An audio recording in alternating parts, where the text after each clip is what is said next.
Welcome to the Switch Clicks Podcast, episode 90, recorded on June 28th, 2022. Today we'll be discussing our thoughts on the Nintendo Direct Mini Partner Showcase that was uploaded this morning. My name's Dakota, and today I'm joined by Nathan. Hello.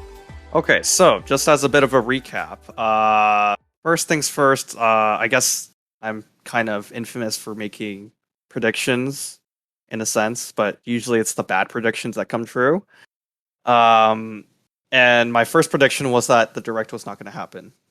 And unfortunately, or should I say fortunately, I was wrong. There was actually a Direct, and it was one day earlier than what was rumored. And then I went on to tweet out a list of predictions for this upcoming Direct after seeing it. And I think I got half of them right.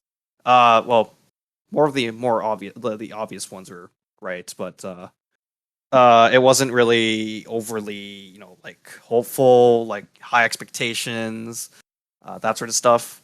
And my list of predictions was Persona 3, 4, 5, Bayonetta 3, Mario plus Rabbids Sparks of Hope, and Fire Emblem Three Hopes DLC.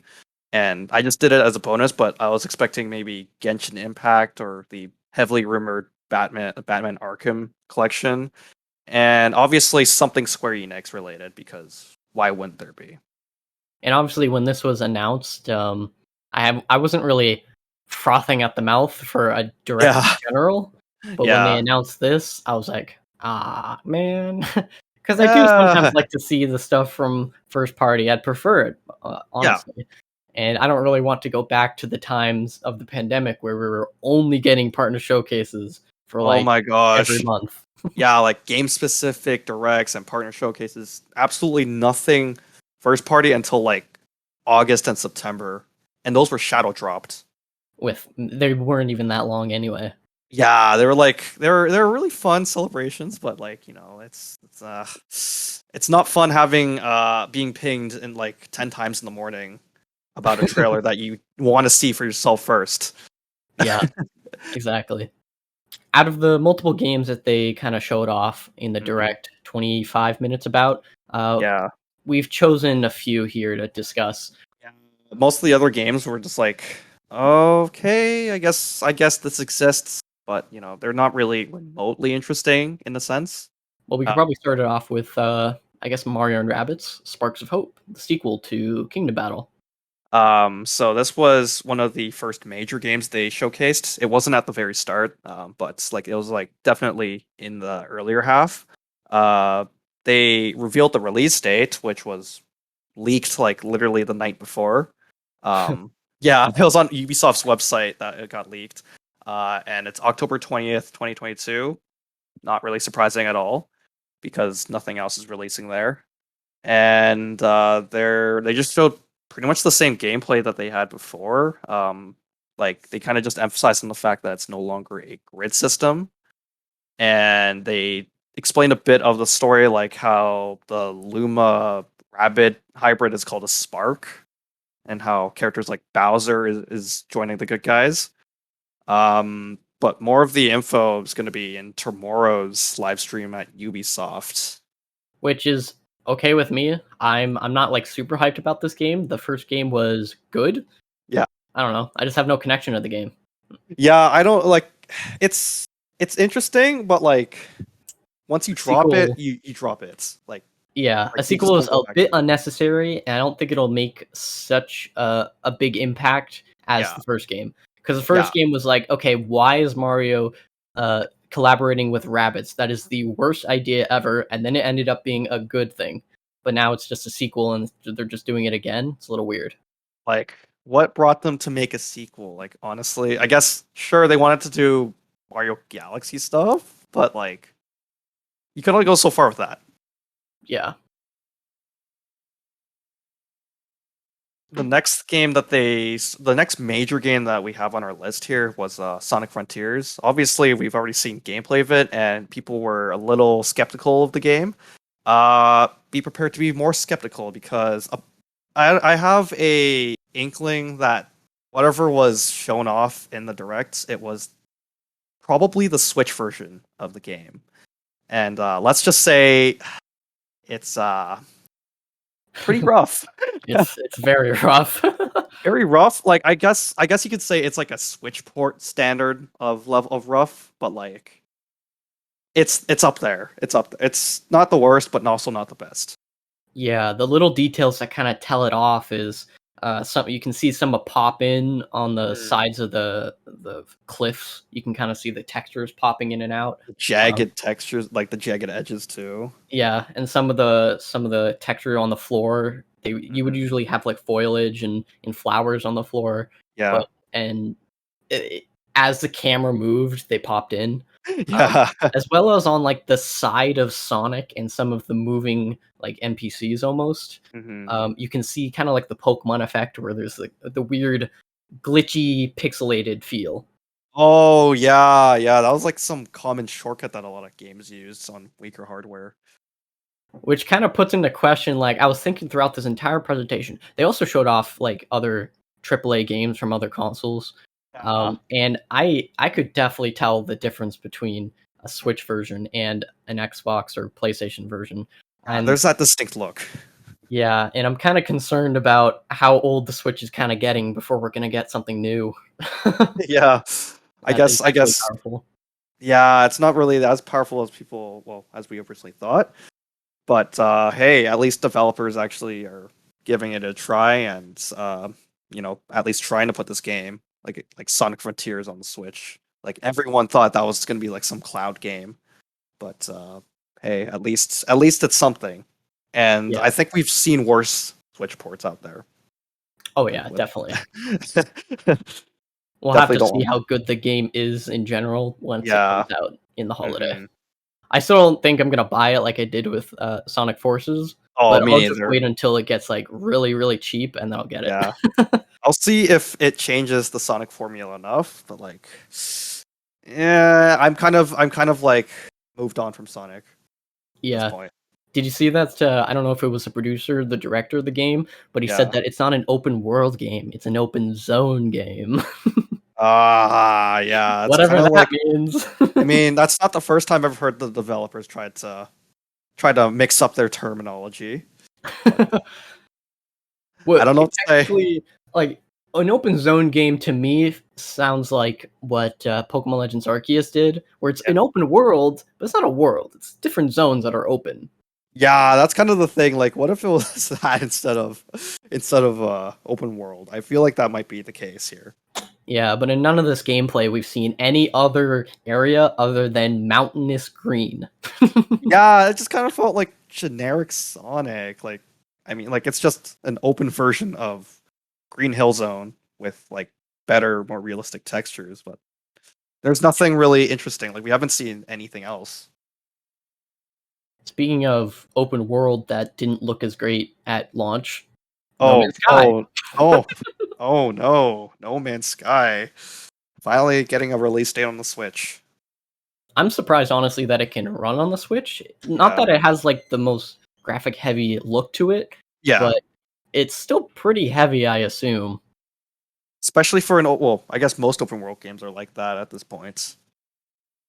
Yeah, I don't have any experience with No Man's Sky, but it's still a Me cool neither. addition. I assume people are gonna want to play it.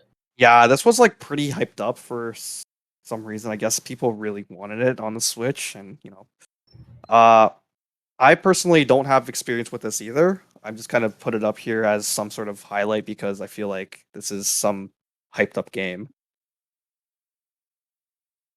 And speaking of Something, hyped up games, yeah. Portal. I mean, Portal games are great, but like they Portal just have games a are amazing, but it's yeah weird to put a companion collection with only kind of 2 games. yeah. Freaking make a third game. They Yeah, they they'll never do that. they'll never make a third game, so they just keep re-releasing the same game over and over again. Well, games over and over again. Uh, right. Yeah. Speaking of which, that was today. It's releasing today. It's released today. So Yeah, I don't think not I'm that gonna I buy it me because neither. I have it on, Steam on my PC, Exactly. and that's Like the best way to play it.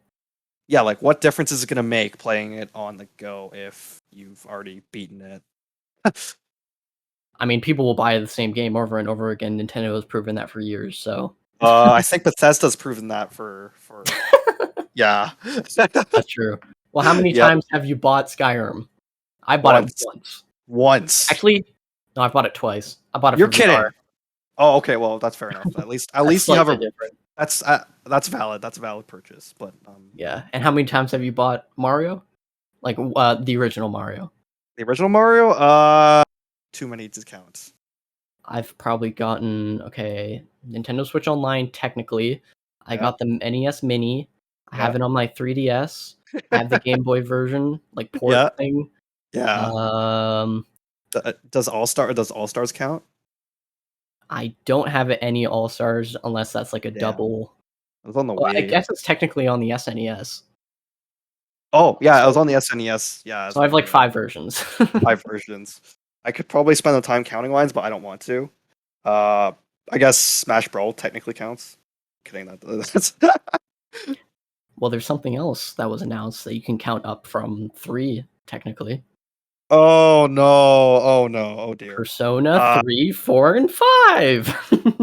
right. Yeah. So I guess this was The one of the more. segues. This was like the more obvious one. Like everyone knew it as soon as Xbox had it announced. Everyone knew it was going to come to Nintendo. Like 90%. There was a 90% chance it would have come. Yeah. Like, and they also brought the same versions they did from Xbox to Switch. So Persona 3 Portable, which was on PSP, Persona 4 Golden, which was on PS Vita and Steam, and then Persona 5 Royal, which is on PS4. Not much to say, to be honest. Like, I mean, they kind of exist. Like, I guess now I can properly play Persona 5 Strikers by actually playing the first game instead. Yeah. But Everything it's overdue. everything that we said we kind of explained 2 episodes ago when we discussed Summer Yeah, Game Fest, so not exactly. much to say here. Not much to say here. Kaiser's already ranted about Persona 3, so we don't have to go through it again. Yeah. No offense. But I guess now people are going to start asking if Shin Megami Tensei is going to be on other consoles because Persona finally came onto Xbox and Switch. Yeah. I sure can't wait for that. We have kind of all the other games that were announced here. Some of them were like brand new announcements, which I didn't even expect. Like I have a few mentioned, like Super Bomberman R2. That's the Right. first tweet that I saw when I woke up in the morning. Mm-hmm.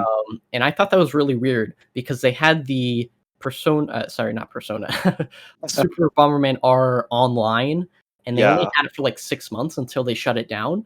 Yeah. And that was, I think the shutdown was only like 2 months ago. So I find it Yeah. really weird that they still decided to make the second game. I And guess it was. Yeah, that was so weird. Hey, that was one of our first Switch games, by the way. yes, it is. I um, guess. and I mean, it's a good game. It's just I can never get people to play it when I have people over. They just don't really understand it.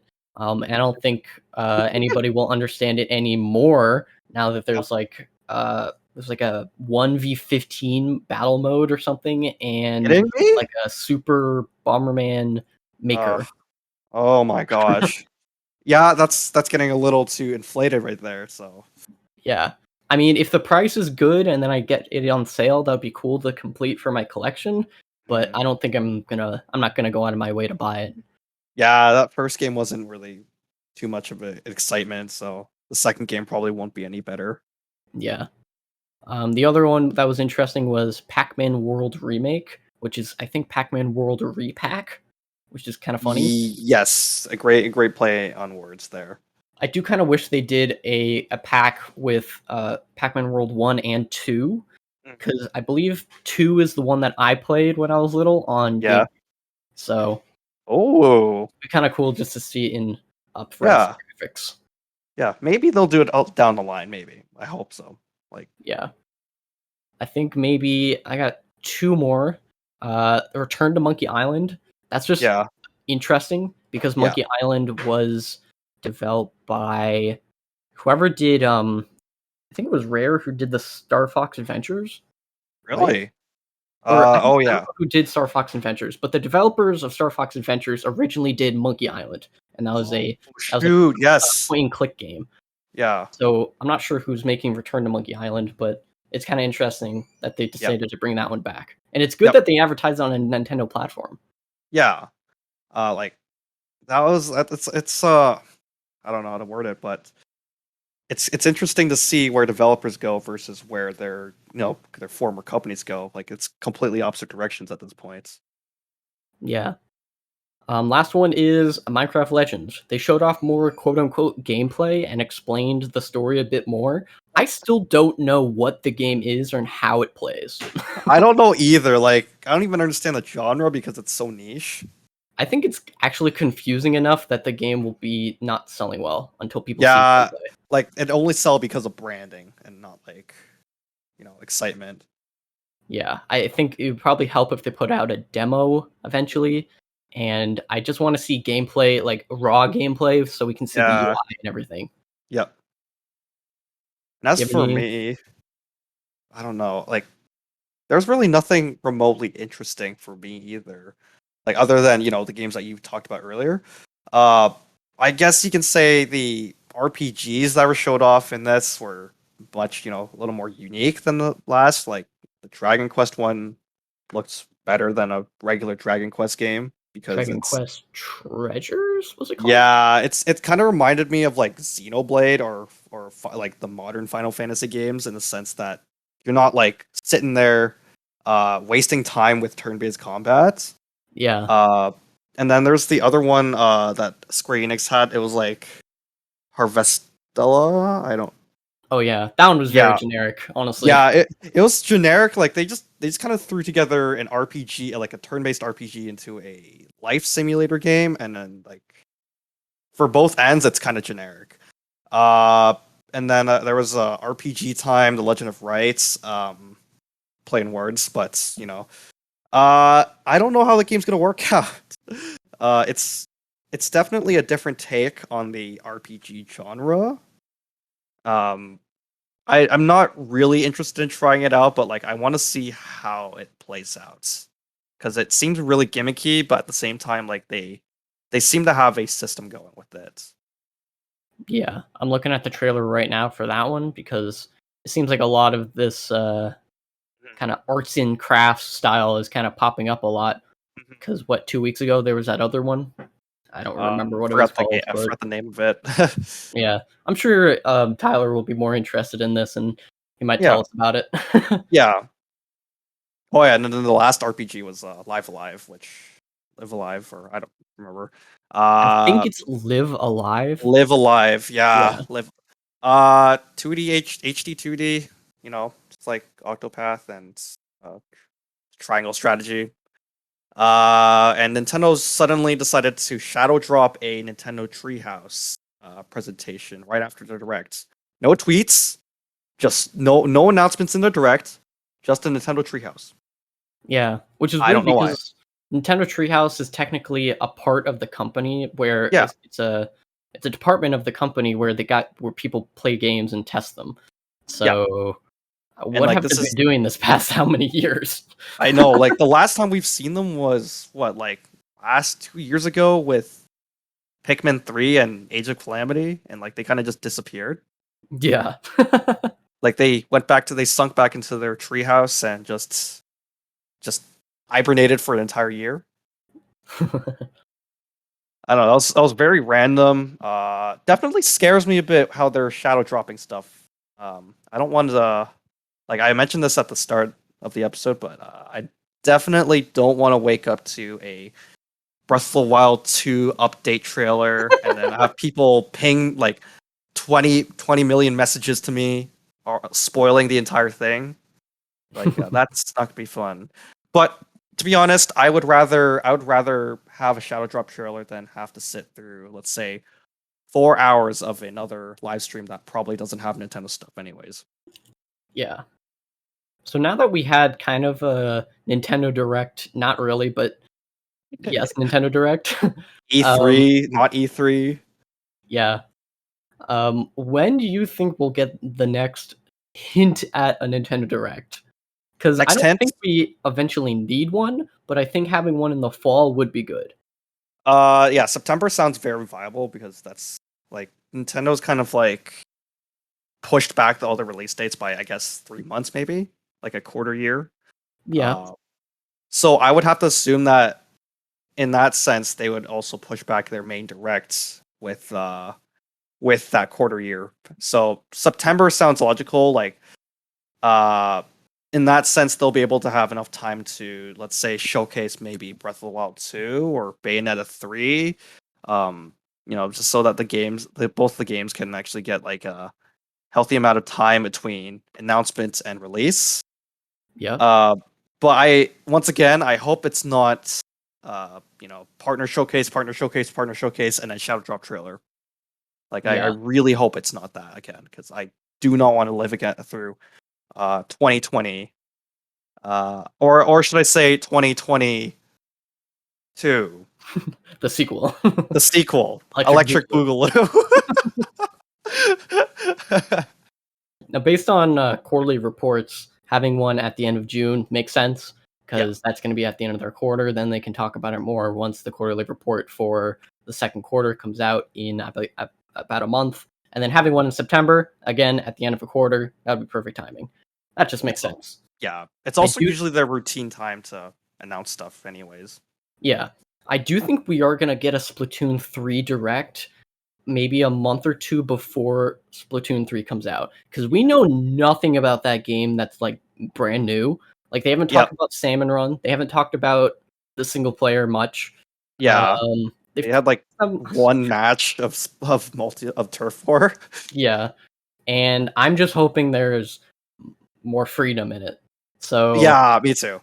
Like, easily. How about just more stuff in general? Like, Splatoon 2 kind of just feels like it's just dull, or like there's just not enough of anything, really. Yeah. I just hope there's a lot more. Other than that, the last half of the year is still decently stacked with Pokemon. Yeah. That's kind of it, though. You might get another Pokemon Presents, I guess, if that's the case. Because we'll probably get another one of those. Like, the game looks finished, so they just need to really explain it to us. Yeah, and I'm assuming if we do get one in September, that will probably be the time where you're technically 6 months away from Breath of the Wild 2, and we'll probably get a name drop by then. Yep. Man. You have to release box art, which will have to announce the title, and you have to tell retailers all this information a decent amount ahead of time. Yep. Otherwise, the launch will be painfully slow. Unless they're just going to delay like 2 months more, and they still technically call it spring. What, May? I will absolutely. I won't be disappointed, but like, that's close to waiting. What, like, I don't want to say 4 years by then. A beefy 6 years, more than 6 years. Yeah, technically. Like, that's almost if that's the case, that's almost the exact same time we waited for Breath of the Wild. No, wait, that's even longer, potentially. I don't know. Which definitely worries people, because everybody thought, oh, it's going to be easy because they have the same assets and the crap. What is it called? The engine. Yeah. Well, the same engine. Have you seen the patents, though? I think we already talked about the patents, but like... That's true. Sky Combat, like... I could talk about this in a whole other episode, but like, there's so much that they're doing that I have a feeling it's probably worth the waiting. It's just... let's just hope it doesn't go any further than May 2023. I'm just praying. And I won't ever make a prediction that it'll get delayed, because I know it'll get cursed. I know it'll be a cursed prediction, and then you'll have to go to court again. Yeah. Thank you for joining us and discussing the Nintendo Direct Mini Partner Showcase. We'd love it if you could follow us on Twitter and listen to future episodes on Spotify and iTunes. Join our community Discord server to continue today's discussion, and we'll see you next time on the Switch Clicks podcast.